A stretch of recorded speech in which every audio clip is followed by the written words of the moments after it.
शांती. आज आहे 13 मार्च 2026 ची मुरली. महावाक्य आहे, गोड मुलांनो, तुम्हाला श्रीमतावर तत्वांसहित साऱ्या दुनियेला पावन बनविण्याची सेवा करायची आहे. सर्वांना सुख आणि शांतीचा रस्ता सांगायचा आहे. प्रश्न आहे, तुम्ही मुले आपल्या देहाला देखील विसरण्याचा पुरुषार्थ करता, त्यामुळे तुम्हाला कोणत्या गोष्टीची आवश्यकता नाही? उत्तर आहे चित्रांची. जेव्हा चित्राला अर्थात देहालाच विसरायचे आहे, तर मग त्या चित्रांची काय आवश्यकता आहे?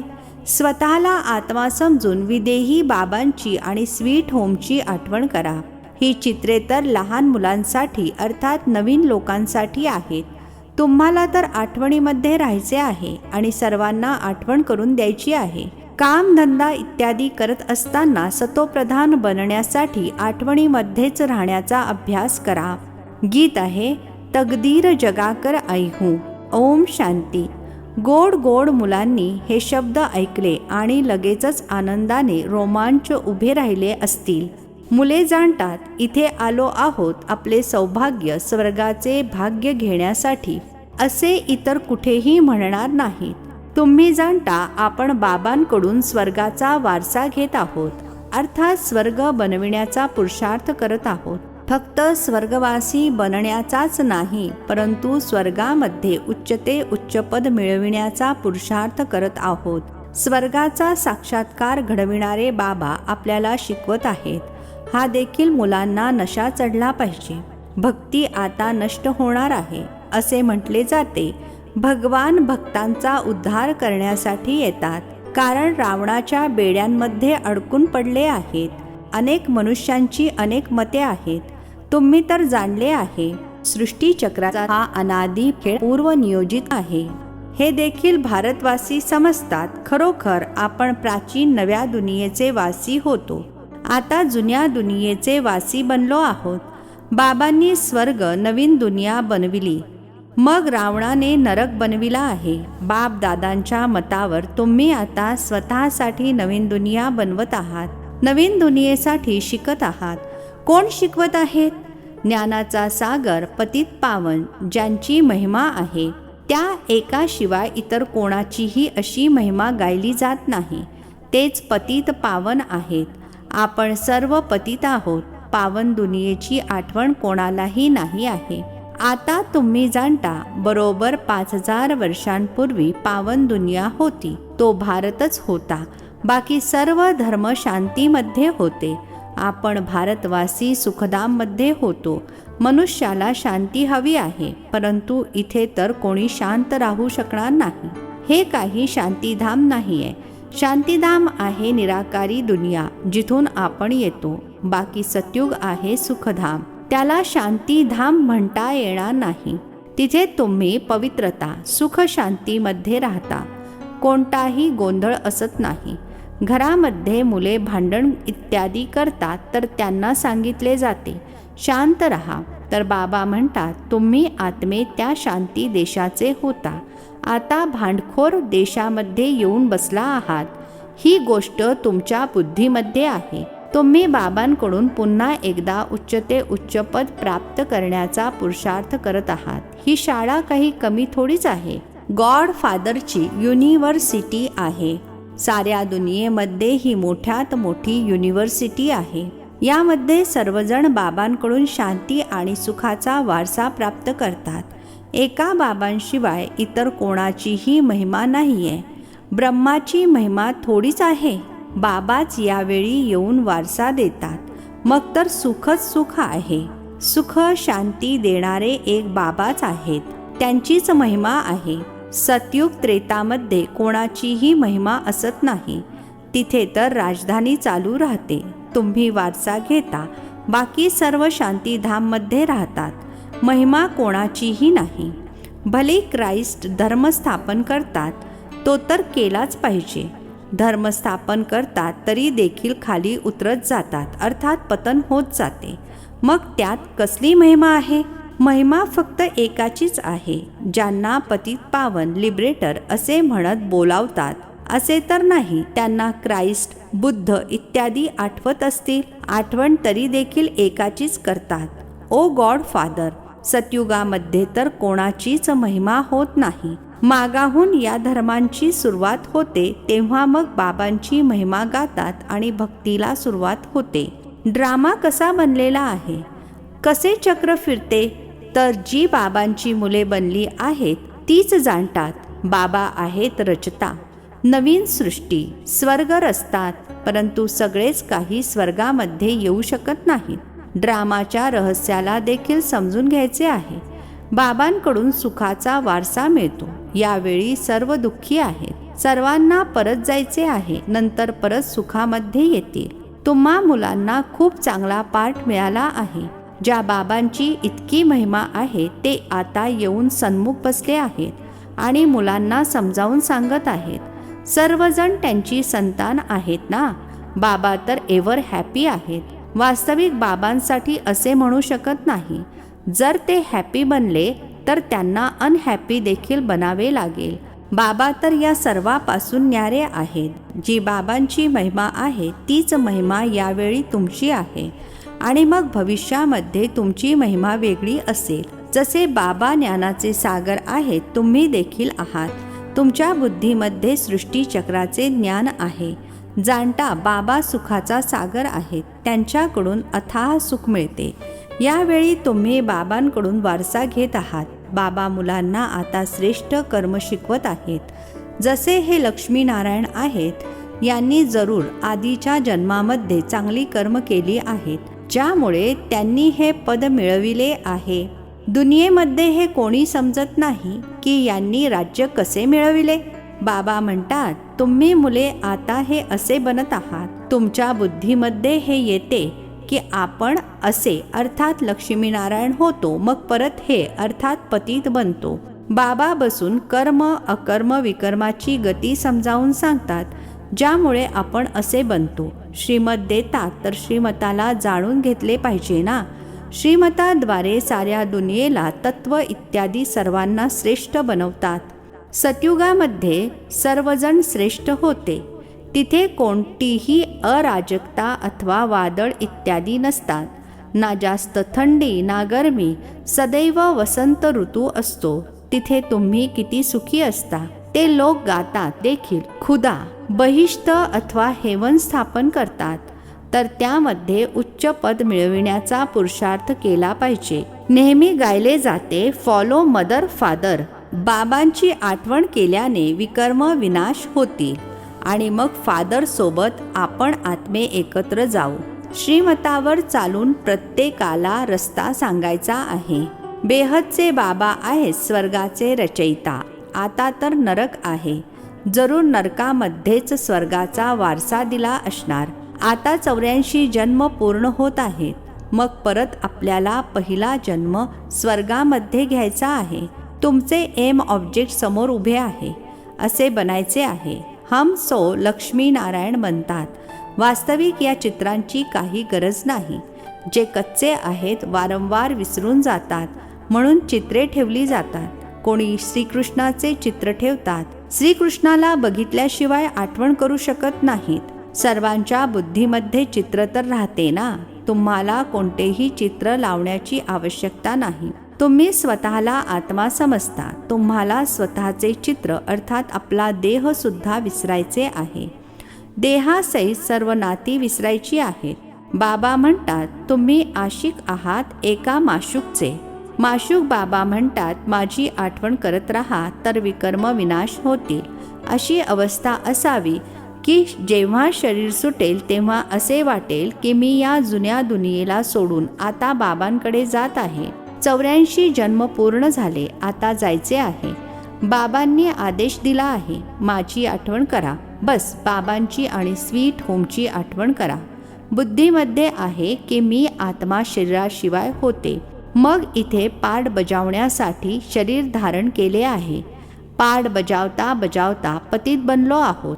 हे शरीर तर आहे जुनी जुत्ती. आत्मा पवित्र बनत आहे.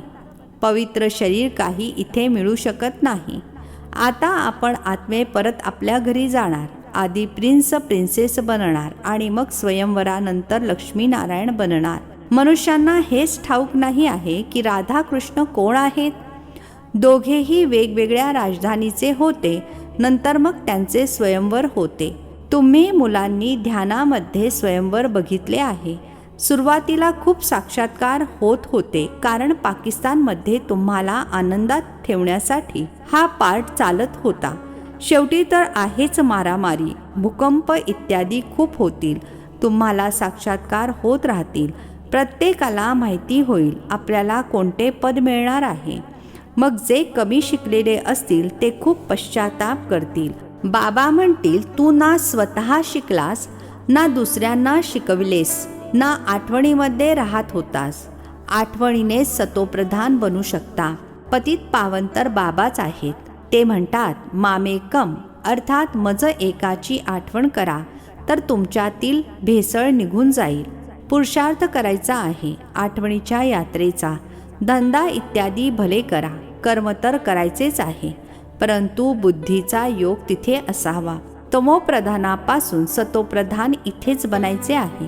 गृहस्थ व्यवहारामध्ये राहत असताना तुम्ही माझी आठवण करा, तेव्हाच तुम्ही नवीन दुनियेचे मालक बनाल. बाबा जास्त काही त्रास देत नाहीत. तुम्हाला खूप सोपा उपाय सांगतात. सुखधामचा मालक बनण्यासाठी मामेकम अर्थात मज एकाची आठवण करा. आता तुम्ही आठवण करा, बाबा देखील स्टार आहेत. मनुष्य तर असे समजतात ते सर्वशक्तिमान आहेत, खूप तेजोमय आहेत. बाबा म्हणतात, मी मनुष्य सृष्टीचे चैतन्य बीजरूप आहे. बीज असल्या कारणाने सृष्टीच्या आदी मध्य अंताला जाणतो. तुम्ही काही बीज नाही आहात, मी बीज आहे. म्हणून मला ज्ञानाचे सागर असे म्हणतात. जे मनुष्य सृष्टीचे चैतन्य बीज आहेत त्यांना जरूर माहिती असेल की हे सृष्टीचक्र कसे फिरते. ऋषी मुनी काही रचता आणि रचनेच्या आदी मध्य अंताला जाणत नाहीत. मुलांना जर ठाऊक असते तर त्यांच्याकडे अर्थात बाबांकडे परमधामला जाण्यासाठी वेळ लागला नसता. परंतु बाबांकडे जाण्याचा रस्ता कोणीही जाणत नाहीत. पावन दुनियेमध्ये पतित जाऊच कसे शकतील. म्हणून बाबा म्हणतात, काम महाशत्रूवर विजय मिळवा. हाच तुम्हाला आदी मध्य अंत दुःख देतो. तुम्हा मुलांना किती चांगल्या रीतीने समजावून सांगतात. कोणताच त्रास नाही, फक्त बाबांची आणि वारशाची आठवण करायची आहे. बाबांची आठवण अर्थात योगाद्वारे पापे भस्म होतील. सेकंदामध्ये बाबांकडून बादशाही मिळते. मुले भले स्वर्गामध्ये तर येतील, परंतु स्वर्गामध्ये देखील उच्च पद मिळविणे त्यासाठी पुरुषार्थ करायचा आहे. स्वर्गामध्ये तर जायचेच आहे. थोडेसे ऐकून देखील समजतील की बाबा आलेले आहेत. आता देखील म्हणतात, ही तीच महाभारत लढाई आहे. जरूर बाबा देखील असतील जे मुलांना राजयोग शिकवितात. तुम्ही सर्वांना जागे करत राहता. जे खूप जणांना जागे करतील ते उच्च पद मिळवतील. पुरुषार्थ करायचा आहे. सगळेच काही एकसारखे पुरुषार्थी असू शकत नाहीत. ही शाळा खूप जबरदस्त आहे. ही आहे वर्ल्डची युनिव्हर्सिटी अर्थात साऱ्या दुनियेचे विद्यापीठ. पूर्ण दुनियेला सुखधाम आणि शांतीधाम बनवायचे आहे. असा टीचर कधी असतो का? युनिव्हर्स साऱ्या दुनियेला म्हटले जाते. बाबाच साऱ्या युनिव्हर्सच्या मनुष्य मात्रांना सतोप्रधान बनवितात अर्थात स्वर्ग बनवितात. भक्ती मार्गामध्ये जे काही सण साजरे करतात ते सर्व आता संगम युगाचे आहेत. सतयुग त्रेतामध्ये कोणताही सण असत नाही. तिथे तर प्रारब्ध भोगतात. सण सारे इथे साजरे करतात. होळी आणि धुलिवंदन या ज्ञानाच्या गोष्टी आहेत. भूतकाळात घडलेल्या प्रत्येक गोष्टीचे सण साजरे करत आले आहेत, परंतु हे सर्व या काळातील आहेत. होळी देखील याच काळातील आहे. या 100 वर्षाच्या काळात सर्व काम पूर्ण होते. सृष्टी देखील नवीन बनते. तुम्ही जाणता आपण अनेकदा सुखाचा वारसा घेतला आहे आणि मग गमावला आहे. आनंद होतो की आपण पुन्हा एकदा बाबांकडून वारसा घेत आहोत. इतरांना देखील रस्ता सांगायचा आहे. ड्रामा अनुसार स्वर्गाची स्थापना जरूर होणार आहे. जसे दिवसानंतर रात्र, रात्रीनंतर दिवस होतो, तसे कलियुगानंतर जरूर सतयुग होणार आहे. गोड गोड मुलांच्या बुद्धीमध्ये आनंदाने ढोल वाजले पाहिजेत. आता वेळ पूर्ण होत आहे. आपण जातो शांतीधामला. हा अंतिम जन्म आहे. कर्मभोगाच्या यातना देखील आनंदामध्ये हलक्या होतात. काही भोगून काही योगबलाने हिशोब चुकता होणार आहे. बाबा मुलांना धैर्य देतात. तुमचे कायम सुखाचे दिवस येत आहेत. धंदा इत्यादी देखील करायचा आहे. शरीर निर्वाह अर्थ पैसे तर पाहिजेत ना. बाबांनी समजावून सांगितले आहे. धंदा करणारे लोक धर्माऊ काढतात. समजतात की जास्त धन जमा झाले तर अजून जास्त दान करू. इथे देखील बाबा समजावून सांगतात की कोणी 2 पैसे जरी दिले तरी त्याला रिटर्नमध्ये 21 जन्मांसाठी भरपूर मिळते. पूर्वी तुम्ही जे दान पुण्य करत होता त्याचे रिटर्न दुसऱ्या जन्मामध्ये मिळत असे. आता तर 21 जन्मांसाठी फळ मिळते. पूर्वी साधू संत इत्यादींना देत होता. आता तर तुम्ही जाणता हे सर्व नष्ट होणार आहे. आता मी सन्मुख आलो आहे तर या कार्यामध्ये लावा तर तुम्हाला 21 जन्मांकरिता वारसा मिळेल. पूर्वी तुम्ही इनडायरेक्ट देत होता. हे आहे डायरेक्ट. बाकीचे तर सर्व तुमचे नष्ट होणार आहे. बाबा सांगत राहतात पैसे असतील तर सेंटर उघडत जा. वरती शब्द लिहा. सच्ची गीता पाठशाळा. भगवान वाच मामेकम अर्थात मज एकाची आठवण करा आणि वारशाची आठवण करा. अच्छा, गोड गोड. खूप खूप वर्षांनंतर भेटलेल्या मुलांप्रती मात पिता बापदादांची प्रेमपूर्वक आठवण आणि सुप्रभात. आत्मिक पित्याचा आत्मिक मुलांना नमस्ते. आम्हा आत्मिक मुलांचा आत्मिक पित्याला नमस्ते. धारणेसाठी मुख्य सारांश आहे. पहिला पॉइंट आहे बाप समान महिमा योग्य बनण्यासाठी फॉलो फादर करायचे आहे.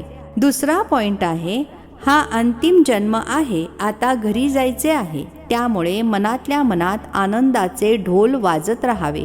कर्मभोगाला कर्मयोगाने अर्थात बाबांच्या आठवणीद्वारे अगदी आनंदाने चुकते करायचे आहे. आजचे वरदान आहे बालक सो मालक या स्मृतीद्वारे सर्व खजिन्यांचे अधिकारी प्राप्ती संपन्न भव. बालक सो मालक या स्मृतीद्वारे सर्व खजिन्यांचे अधिकारी प्राप्ती संपन्न भव. स्पष्टीकरण आहे आपण बाबांच्या सर्व खजिन्यांचे बालक सो मालक आहोत. नॅचरल योगी आहोत. नॅचरल स्वराज्य अधिकारी आहोत. या स्मृतीद्वारे सर्व प्राप्ती संपन्न बना. सदैव हेच गाणे गात रहा की पाना था सो पालिया. हरवले सापडले हा खेळ खेळू नका. मी मिळवत आहे, मी मिळवत आहे हे अधिकारी असणाऱ्याचे बोल नाहीत. जी संपन्न पित्याची संतान आहेत, सागराची मुले आहेत, ती नोकराप्रमाणे मेहनत करू शकत नाहीत. स्लोगन आहे योग बलाद्वारे कर्मभोगावर विजय प्राप्त करणे हाच श्रेष्ठ पुरुषार्थ आहे. योग बलाद्वारे कर्मभोगावर विजय प्राप्त करणे हाच श्रेष्ठ पुरुषार्थ आहे. हे अव्यक्त इशारे निश्चयाच्या फाउंडेशनला मजबूत करून सदैव निर्भय आणि निश्चिंत रहा. सर्वात पहिला स्वतःवर पूर्ण फेथ अर्थात विश्वास पाहिजे. मग बाप दादा आणि परिवारातील सर्व आत्म्यांचे विश्वासपात्र बनावे लागते.